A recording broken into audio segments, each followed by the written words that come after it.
walikuwa naimba vizuri sana watoto, walikuwa naimba e Bwana, wewe wavipenda vitu vyote vilivyopo. Mungu anampenda kila binadamu, wala ukichukii kitu chochote ulichokiumba. Sio kazi ya Mungu kutuadhibu. Kazi ya Mungu ni kutusaidia tuweze kubadilika katika maisha yetu, na ndiyo kazi yake. Sio kazi ya kutuadhibu tukiwa katika ulimwengu huu, bali kutuwezesha kuweza kupata baraka zake, tuweze kubadilika. Na kwa hiyo wasamehe watu dhambi zao ili wapate kutubu na kuwahurumia. Ndiyo kifupisho cha mfungo mtakatifu wa Kwaresima. Mfungo mtakatifu wa Kwaresima ni kipindi cha kutubu na kuweza kupokea huruma kwa Mwenyezi Mungu.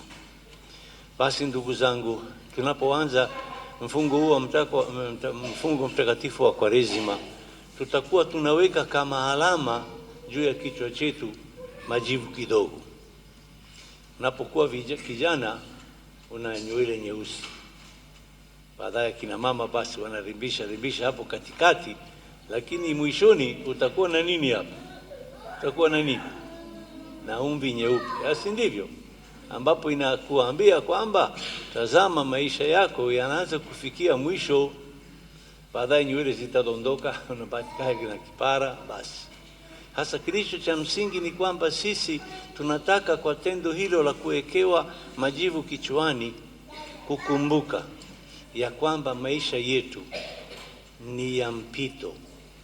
Haidhuru kama ni ya miaka 5, 10, 20, 50, 60, 80, lakini ni maisha ya mpito. Unapozaliwa unaanza kuzeeka, na siku zako ambazo umewekewa na Mungu kwa njia unapozaliwa, siku moja inapungua na huwezi kujua ziko ngapi. Na kwa hiyo sasa tunapoanza mfungo mtakatifu wa Kwaresima ni kipindi cha kujitambua. Tujitambue sisi tuko nani, tuko wapi, na tunataka kufika wapi. Na yote tutakayokuwa tunasema tunayafanya, kama hayana lengo la kutufanya tusijitambue tulivyo na kazi inayohitajika ili tuweze kufaulu katika maisha yetu ya kwenda kuishi na Mungu mbinguni, lazima iwekwe maanane katika kipindi hiki. Basi ndugu zangu, sasa hivi hatutakuwa na kuungamia wala nini, tutaenda moja pamoja katika sala na baadaye tutaendelea na masomo, kwa sababu tendo la toba tutaifanya tutakapowekewa majivu kichwani. Kwa hiyo ndugu zangu, nikiishia hapa, nataka kweli kuwakumbusha ya kwamba ni kipindi cha neema. Mungu hana chuki nami, hana chuki na wewe, hana chuki na mkosefu. Anampenda, na leo atatuomba kabisa, tafadhali mpokee huruma yangu.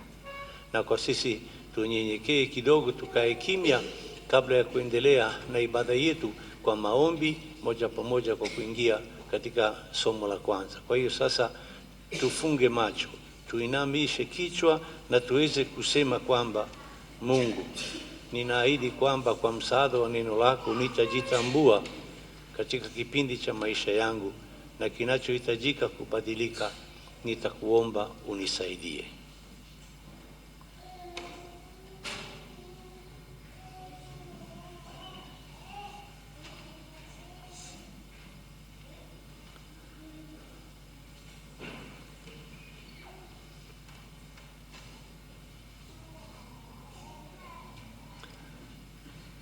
Tuombe. Bwana, utujalie sisi waumini wako tuanze vita vya kiroho kwa mfungo mtakatifu, ili katika kushindana na jeshi la pepo wabaya tulindwe na misaada ya kujinyima. Tunaomba hayo kwa njia ya Bwana wetu Yesu Kristo mwanao, anaishi na kutawala nawe katika umoja wa Roho Mtakatifu, Mungu milele na milele.